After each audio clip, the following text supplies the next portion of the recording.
Muy buenas tardes, ya iniciamos con nuestra quinta unidad de la materia de sistemas operativos con lo que sería sistema de archivos y pues lo que son sus variantes. Seguimos siendo el equipo de los gatitos, ya estamos por acabar el semestre, las unidades que nos faltan ya son muy pocas y vamos a ver de qué se trata esto. Ahí está. Eh, Buenas tardes, soy Gabriel Cervantes Morán y vamos a dar qué es el concepto de el sistema de archivos. Y para empezar a familiarizarnos con esto, vamos a ver qué es. El sistema de archivos es una parte del sistema operativo y es el sistema que administra y principalmente es el que mueve o es el que permite esa extracción y esa administración de los archivos, como nosotros lo vemos. Eh, por ejemplo, lo que permite es compartir controladamente la información de los archivos, o sea que si tengo información de un lado y otra de otro, puedo accesar a las dos en un mismo tiempo. Algo parecido. Y el sistema de archivos es un método para almacenar y organizar archivos dentro de la computadora, porque nosotros no somos máquinas, sino tenemos ese sistema binario como las máquinas lo tienen, en el que nosotros podemos ver, por ejemplo, una línea de números y saber qué tipo de archivo es eso. O sea, no, nosotros no podemos hacer eso. Para eso es el sistema de archivos. O sea, es el que determina qué son, cómo se mueven, dónde se almacenan y qué es lo que contienen y cómo se van a usar. Algo así, eso es lo que hace. Eh, este sistema de archivos se usan en los discos duros o en los CD-ROOMs o en las memorias y es el que ayuda a tener esa localización, tanto física como lógica, para el usuario. También un sistema de archivos podría decirse que es un conjunto de tipo de datos abstractos, o sea, que mm, son datos que nosotros no, a lo mejor no podemos llegar a comprender su totalidad, pero sirven para el almacenamiento.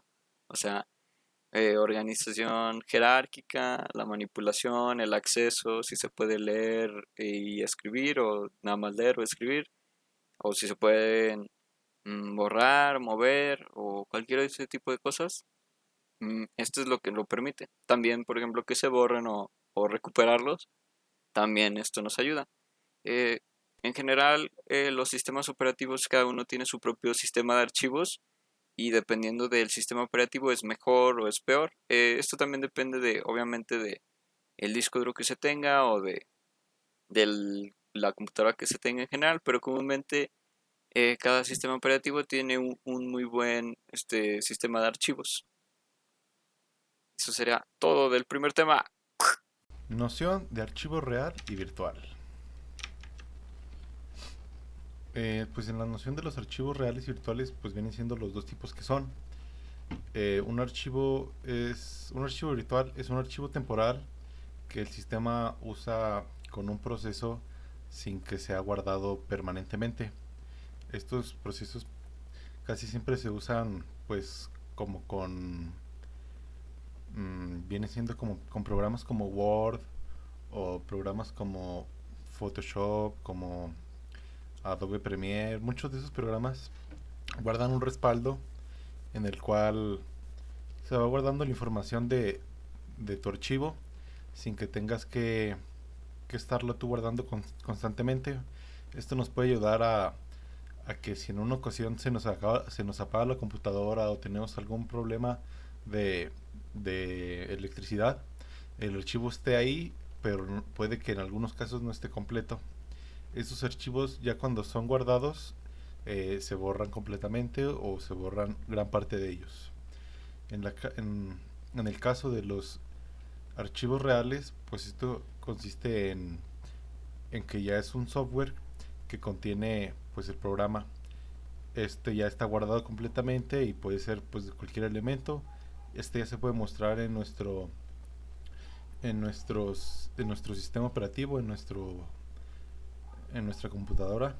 Ya puede ser archivos de Word, archivos de PDF, Excel, cualquiera que tú ya tengas guardados, pero ya de manera permanente. Después sigue el tema de componentes de un sistema de archivos. Este pues es simplemente las formas que se encargan, o las rutinas, o pueden ser rutinas, algoritmos, comandos, que se encargan de administrar pues todos los aspectos relacionados con los archivos. Pueden ser en Unix, se define como el file system, que también es pues una creación para la lectura o el control de este archivo. Pues funciona principalmente para componentes del sistema y se utiliza con comandos, se interpreta con comandos o se maneja en un almacenamiento secundario. Esta tiene un sistema de entrada y de salida o tiene mecanismos de recuperación, como veremos a continuación. Pues ya que en general estos archivos tienen mucha teoría y mucha mecánica de mecánica para integrarlos. Entonces pues nada más veremos algo sencillo de los métodos que tienen y un poco de su información. Método de acceso. No se ve, pero es el primero. Déjame ver si lo puedo mover. Ay, aquí está. El primero, método de acceso. El método de acceso ocupa la manera que tendrá acceso a la información o se manejará. Esta puede ser secuencial, directa, indexada o de varias formas. La siguiente es administración de archivos. Esta ocupa y ofrece mecanismos para almacenar, compartir, asegurar archivos y también comparar referencias de ellos, comparar uno con otro y ver si son iguales o son diferentes para el mismo sistema decirte, no, ¿sabes qué? Pues tus archivos están duplicados. ¿Quieres eliminar uno o te los dejo así o los duplicamos? ¿Cómo le hacemos? Y ya tú dices, no, pues sí, pues los dejamos o los eliminamos. El siguiente pues sería la administración de almacenamiento secundario. Esta se ocupa de asignar un espacio para los archivos en un almacenamiento secundario del disco duro.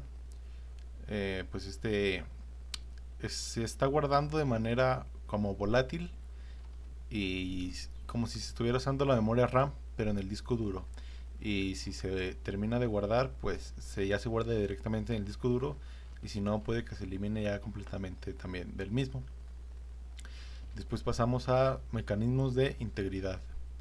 Este ocupa garantizar que no se corrompan archivos, que no que no que la información no se no se disperse, no se confunda con otra y que siempre se encuentre donde debe estar en sus archivos. Esta información, pues algunas veces en algunos archivos sale que está corrompido o que no se puede leer, que tiene alguna falla y en este mecanismo nos ayuda a mantener la integridad del archivo y que no tengamos problemas con él. Después sigue los mecanismos de organización. Mecanismos de organización lógica. Este contiene rutinas y comandos que a través de ellos los usuarios pueden estructurar archivos virtuales. Pues viene siendo como generar una cadena o varios comandos pues para que el usuario sepa dónde va guardando cada uno de los archivos. Un ejemplo pues puede ser cuando tú abres una carpeta y luego dentro de esa carpeta creas otra carpeta con otro nombre y lo vas así guardando uno dentro de otro y lo vas pues clasificando para tenerlo como mejor estructurado y tener más organizado tus archivos para saber dónde se encuentran y dónde se organizan. Después sigue el directorio de identificadores. pues este convierte identificadores en símbolos y y convierte los identificadores simbólicos a archivos identificadores internos.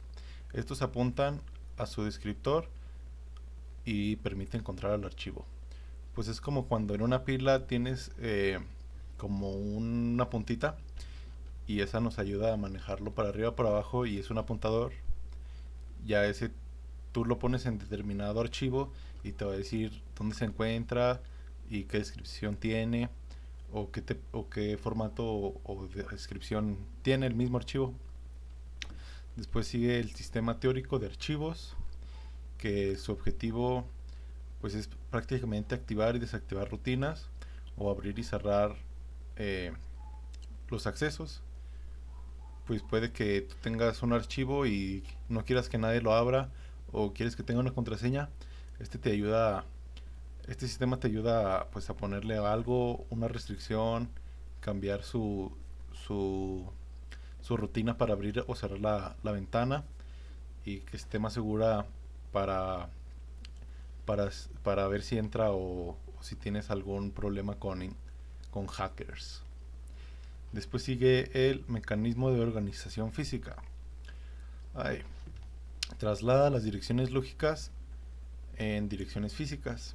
Después estas se estructuran en una memoria secundaria y los buffers son necesarios para transferir datos. Pues es como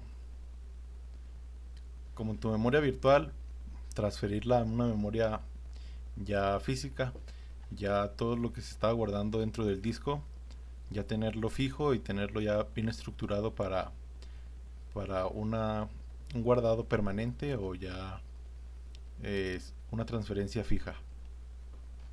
Después seguiría el mecanismo de entrada y de salida, que por cada petición de acceso de archivo real, el, el mecanismo genera la secuencia de operaciones elementales y genera una entrada o salida que se necesita. Ya por ejemplo, si conectamos un USB o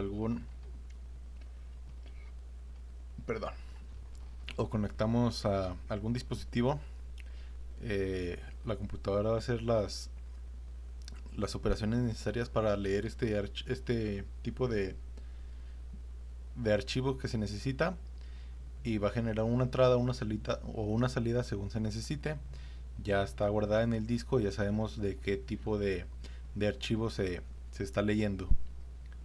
Y por último está el scheduling.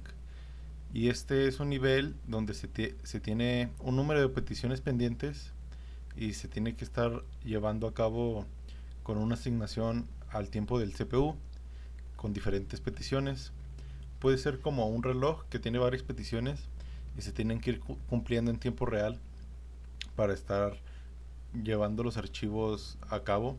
Sería como de manera secundaria sin que nosotros nos demos cuenta, pero siempre se va a estar realizando en nuestro equipo. Siguiente tema viene siendo organización, lógica y física. En la administración lógica y física de archivos se refiere a diferentes maneras en las que se puede ver la información y estas dos maneras pues puede ser dado en dos niveles y también se puede hablar de aspectos de estos archivos. La organización lógica pues es la mayoría de las computadoras que organizan los archivos en modo de jerarquía. Son llamadas como carpetas, directorios o catálogos y pues cada carpeta contiene otras carpetas como decíamos y esas otras carpetas todavía contienen más carpetas. Puede que de alguna manera esas carpetas no sean visibles porque tienen archivos guardados o tienen ciertas excepciones para la raíz. Esos archivos tienen que ser de modo bloqueados o inaccesibles para que no tengan un impacto en nuestro sistema operativo y que pueda funcionar de manera óptima. Después empezamos con un subtema que son las pilas. Este, este es muy fácil porque en las pilas es la forma más fácil de organizar un archivo. Son los datos que se recogen en el orden que llegan y su objetivo es acumular una masa de datos y guardarla. Pues va llegando, va cayendo como en el dibujo se muestra una pila y luego cae otra pila y otra pila y se van juntando como una montañita, se van apilando, por así decirlo. En otros lados pues puedes apilar y desapilar la pila, ya sea cuánta memoria tengas o cuánta te quede, tú sabes qué archivos eliminar o cuáles no, pero pues la pila siempre va a tener ese orden de como vayan cayendo los datos, pues son como se van a ir juntando. Después seguimos con los archivos secuenciales. En los archivos secuenciales es la forma más común de estructura de los archivos. Son como los archivos de militares, porque tienen solo un formato fijo, tienen cierto número de celdas, tienen la misma longitud, constan del mismo número de campos y tienen un tamaño fijo predeterminado. Por eso yo digo que son como los archivos militares de nuestro computador. Son una utopía de archivos. Y seguimos con los archivos secuenciales indexados. En los archivos secuenciales indexados, los registros se organizan en una secuencia basada en un campo y estos solo presentan dos características. Puede ser un archivo de acceso aleatorio y un archivo de desbordamiento. El índice proporciona una capacidad de búsqueda y así llega rápidamente al registro. Y si desea que sea el desbordamiento, es como similar al registro que estamos utilizando en nuestra secuencia, pero este está integrado en los archivos que se ubican ya directos en un puntero. Eh, ya son como permanentes con un predecesor. Pues prácticamente estos archivos secuenciales indexados ya tienen dos formas de buscarse, pero son como prácticamente los mismos. Unos pueden ser como de manera volátil y otros ya de manera fija, ya que unos se ubican rápidamente utilizando una búsqueda rápida y los otros pues tienen su búsqueda secuencial, pero ya están integrados de manera de archivos. Ahora sí seguimos con los archivos indexados. A los archivos indexados se le accede solo a través de sus índices. O sea, no es como los anteriores.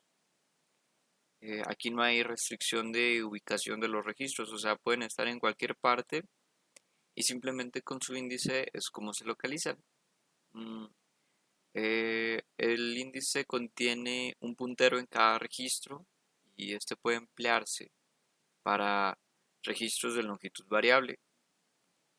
Estos se suelen utilizar dos tipos de índices para este tipo de archivos. Uno que es el exhaustivo, que contiene una entrada para cada registro del archivo principal y se organiza como un archivo secuencial. Para facilitar esto la búsqueda de los sistemas de archivos. El otro índice es el parcial. Este contiene la entrada a los registros, o sea, donde están el campo de interés. Con el registro de longitud variable, eh, algunos de estos no contendrán todos los campos cuando se añade un registro al archivo principal. Eh, y cuando sucede esto, todos los archivos de índice se tendrán que actualizar para poder estar conforme al, al registro de longitud variable. Y ahora seguimos con organización física. Eh, con organización física nos referimos a cómo se van organizando, valga la redundancia, los datos dentro de un dispositivo físico, como lo puede ser esta cinta magnética o este disco duro de acá arriba. O sea, cómo van a entrar los datos a estos dispositivos. Por ejemplo, Los datos comúnmente son arreglados o son organizados por la adyacencia física y esto depende más bien del tipo de, de dispositivo físico de almacenamiento que queramos utilizar. O sea, eh, hay dispositivos o hay más bien eh, discos los cuales tienen ya un límite fijo, como lo puede ser la cinta magnética y más bien hay dispositivos que tienen su límite físico, como la cinta magnética y el disco duro, los cuales no pueden ser superados y comúnmente estos registros mm, o de tamaño variable se organizan dependiendo del aparato en el que se quieren mm, poner o meter, por así decirlo. Por ejemplo, en la cinta magnética, en este dispositivo, la organización es secuencial, porque es una cinta, o sea, va en secuencia. Entonces, todos los datos que son metidos dentro de una cinta magnética van secuencialmente organizados. Cada archivo tiene su etiqueta de volumen, o sea, cuánto pesa, su nombre, el tipo de archivo y más metadatos que se podrían utilizar. Por ejemplo, usuario, fecha de creación, fecha de última modificación y cosas así. Pero su organización física es secuencial por cómo es el dispositivo. Así, así. En cambio, hoy, en cambio en el disco duro eh, o los discos magnéticos es es una colección, o sea, de registros físicos, o sea, de bloques. O sea, no puede estar organizados de forma consecutiva o ligada o con una tabla de mapeo, o sea, que tenga sus zonas en las que se puede poner la información y, y simplemente tendrá que buscar esa zona. O sea, no es, eh, este, el disco duro no es mm, no es, o sea, forzosamente secuencial como lo podría ser la cinta magnética. O sea, en este ya se puede generar otro tipo de secuencias o de organizaciones en las que el almacenamiento dependerá de la estrategia que se le quiera dar a la agrupación de toda esta información dentro de estos dispositivos. Y eso sería todo. ¿Yo? Tema 5.5: Mecanismos de acceso a los archivos. Dentro del mecanismo de acceso a los archivos existen varios mecanismos para acceder a los archivos. Dentro de estos tenemos los directorios, los descriptores de archivos, los mecanismos de control de acceso y procedimientos para abrir y cerrar archivos. Como punto número 1 tenemos el bloque de control de archivos. Este nos dice que es un bloque de control que contiene información que el sistema necesita para administrar un archivo. Este bloque cuenta con una estructura muy dependiente del sistema, el cual nos incluye información como el nombre simbólico del archivo, la localización del archivo en el almacenamiento secundario, la organización del archivo.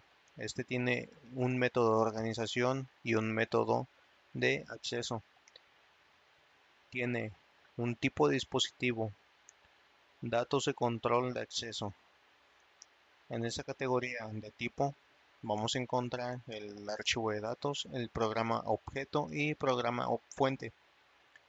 En el siguiente punto tenemos la disposición, el cual cuenta con dos elementos, uno permanente o uno temporal.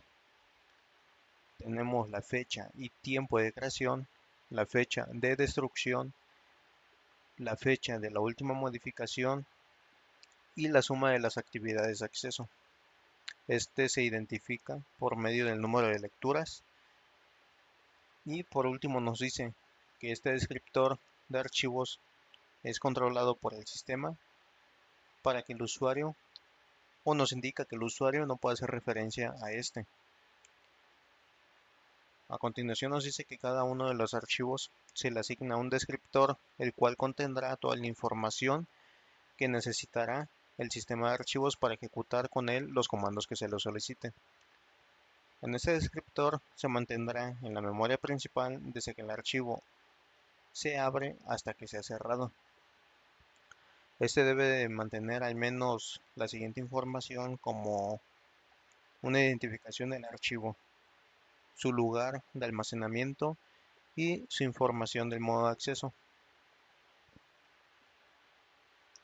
Como punto número 1 tenemos la identificación del archivo. Este consiste o contiene dos elementos, el cual es el nombre simbólico, que es el que le da al usuario, y un identificador interno, que es asignado por el sistema operativo y se representa por medio de un número.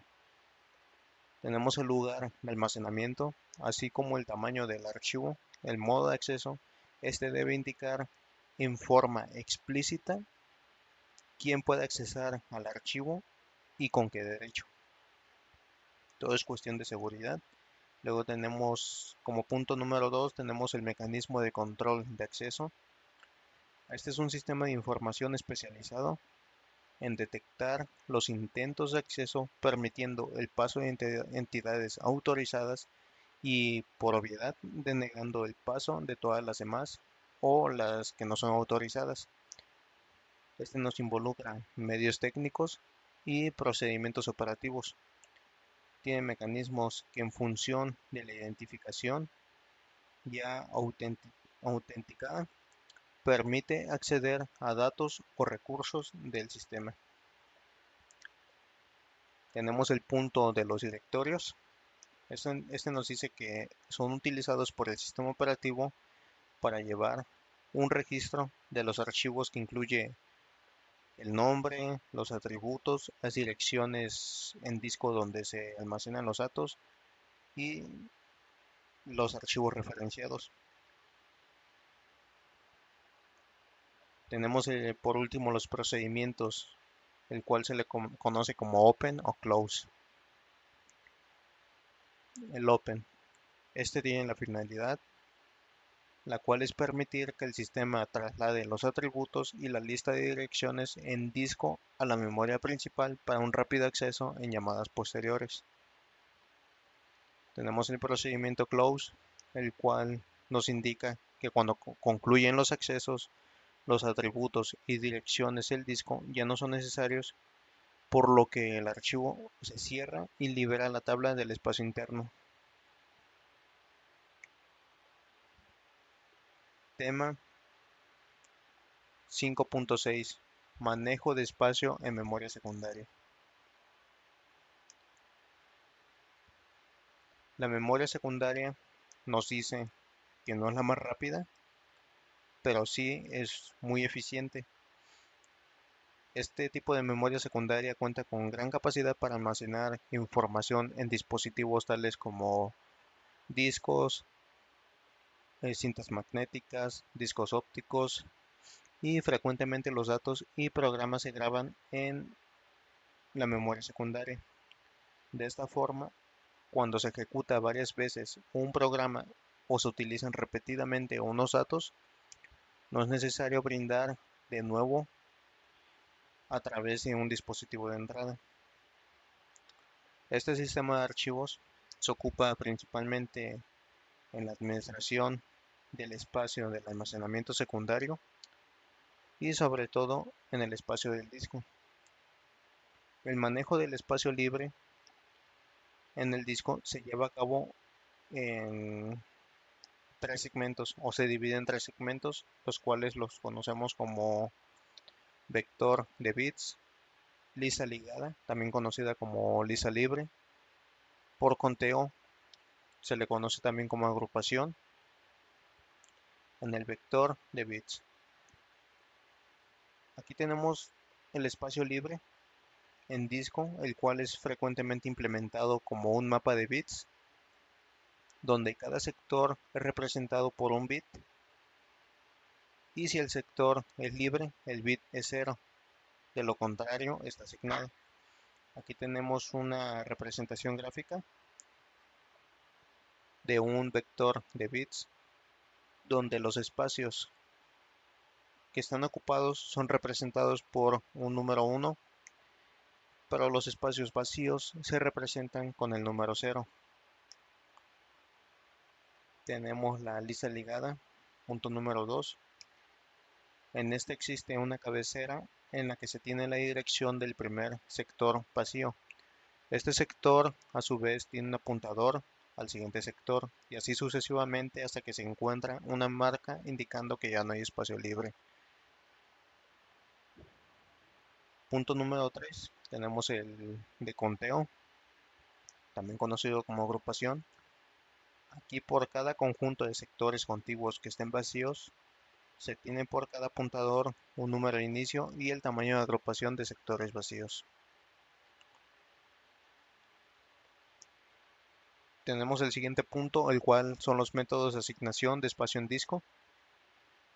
Estos determinan la manera en que un sistema operativo controla los lugares del disco ocupados por cada archivo de datos y se divide también en 3 segmentos, el cual es la contigua, ligada e indexa. Como punto número 1 tenemos la asignación contigua. Esta asignación requiere que cada archivo ocupe un conjunto de direcciones contiguas en el disco. Su asignación es definida por la dirección del bloque y la longitud del archivo. Cuando se crea un archivo, se le asigna un único conjunto contiguo de bloques.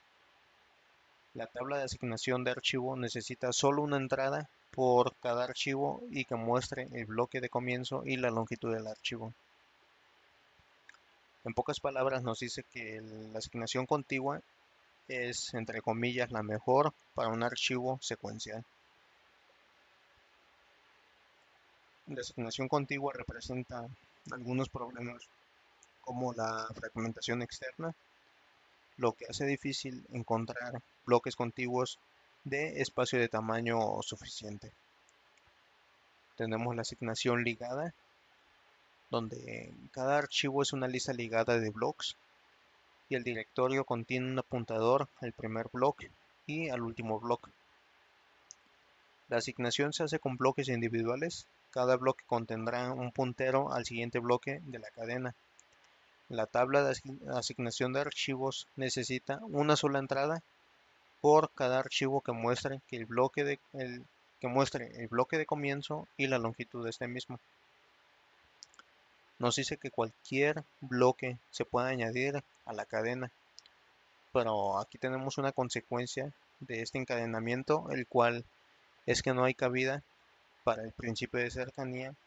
Si es necesario traer bloques de un archivo del mismo tiempo, se necesita una serie de accesos a zonas diferentes del disco, por lo que se debe de ejecutar un algoritmo de comparación con el fin de liberar el espacio adicional en el disco. En el punto número 3 tenemos la asignación indexa, el cual cada archivo tiene su propio índice, el cual es un arreglo de direcciones de bloque. Esta asignación de la tabla de archivos contiene un índice separado de nivel para cada archivo. El índice posee una entrada para sección asignada al archivo. La asignación se puede hacer ya sea por un bloque de tamaño fijo o en secciones de tamaño variable.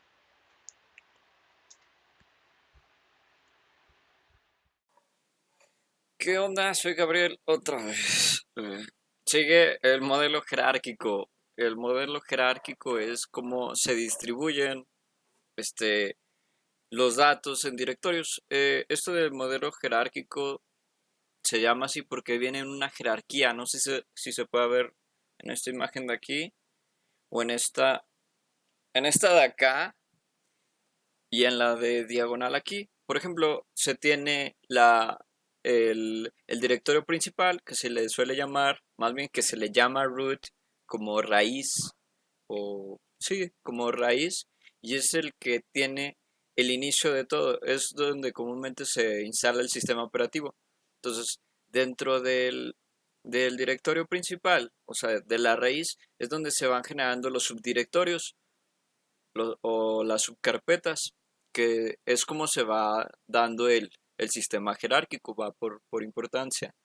Eh, una de las posibilidades es que el directorio contenga por cada archivo un referenciado, o sea, el nombre, los atributos de este, las direcciones en el disco donde se almacenan estos datos y otro tipo de metadatos. Esto es lo que comúnmente contiene.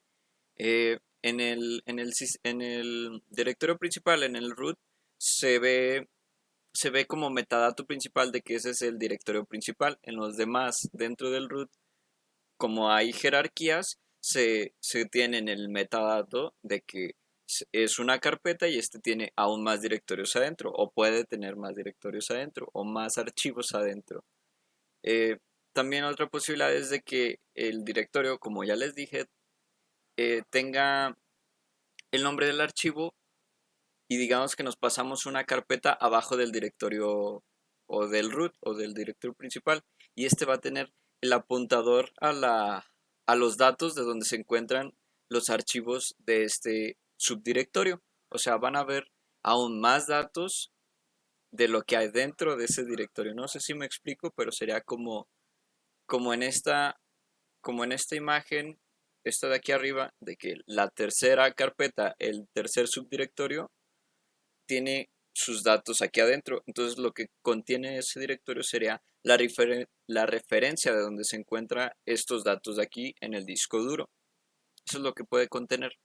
Eh, Al abrir un archivo en el sistema operativo, este, por ejemplo, busca los datos de este archivo de aquí y puede estar viendo, por ejemplo, el nombre del archivo, dónde se pueden extraer los atributos o las direcciones de ese, dónde está grabada eh, la información de esa y al final todo esto lo pasa a una tabla de memoria real donde todas las referencias que siguen del archivo se utilizarán a la información de la memoria principal, o sea que va a sacar primero ese que está ahí y de ahí ya va a obtener toda la información que necesite para seguir trabajando con con los demás archivos que nosotros queramos.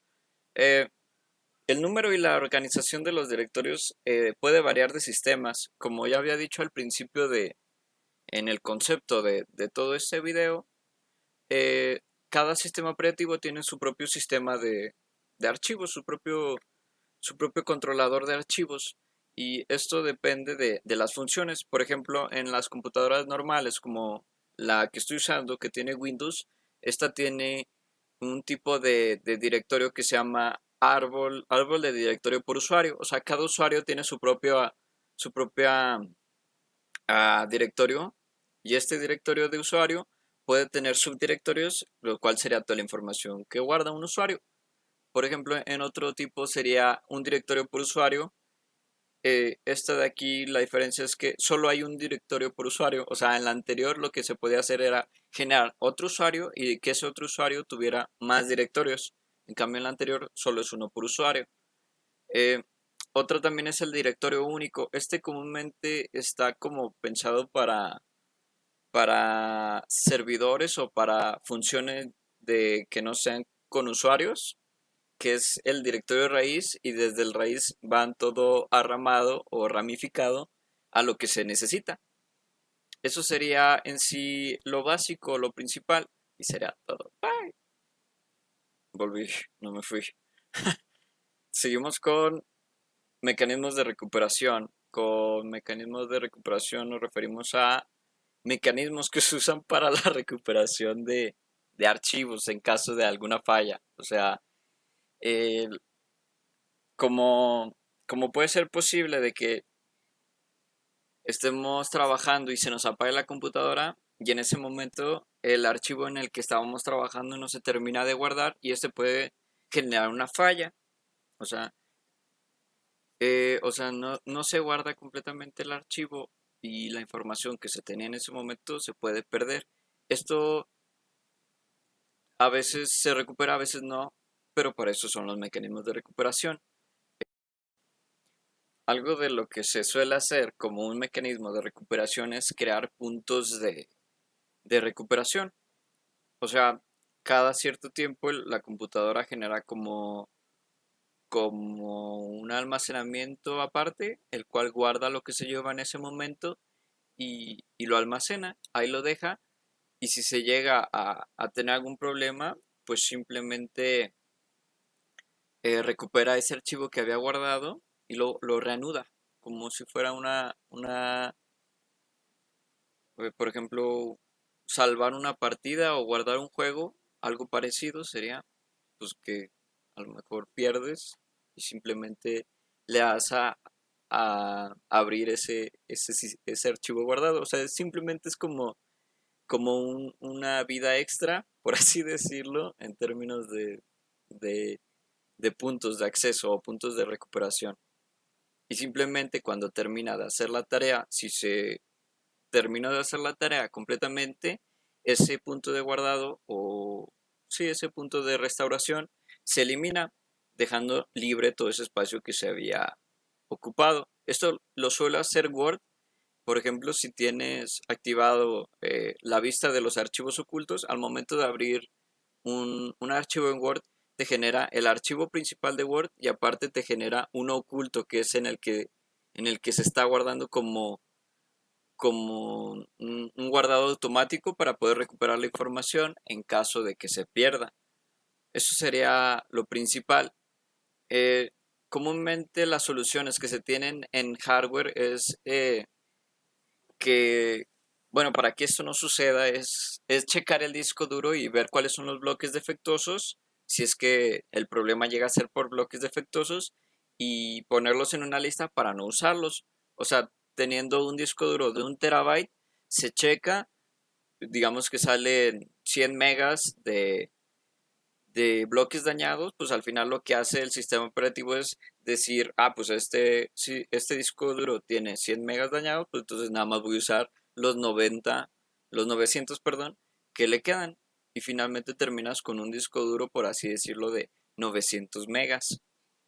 Otra cosa es eh, que cuando genera esta lista de bloques dañados, la lee al principio para que no haya un error y no vaya a guardar ahí algo.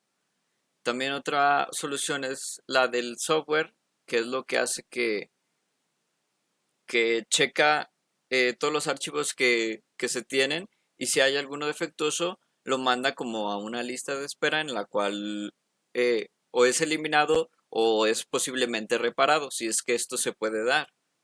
Simplemente son formas de recuperar fallos que se llegan a tener al momento de, no sé, estar trabajando, como ya había mencionado, se te apaga la computadora y ese archivo no se guardó completamente. Eso sería todo. Adiós. Y terminamos con nuestra conclusión, pues que es de suma importancia conocer a detalle pues los temas relacionados con el manejo de archivos, pues estos son los que guardan toda nuestra información en nuestra computadora, y saber que hay varias jerarquías y que se manejan de diferente forma cada archivo, no todos son iguales. También de que algunos alimentan a la propia computadora para que pueda trabajar, y también nos ayudaron a tener un conocimiento de forma profesional, y saber de que sin los archivos no se puede correr un sistema operativo. Tal vez no sea de lo más importante, pero sí es de las cosas de que sin ellas no podría haber un funcionamiento adecuado del mismo. Sería todo. Gracias por ver nuestra presentación. Aquí terminamos. Gracias.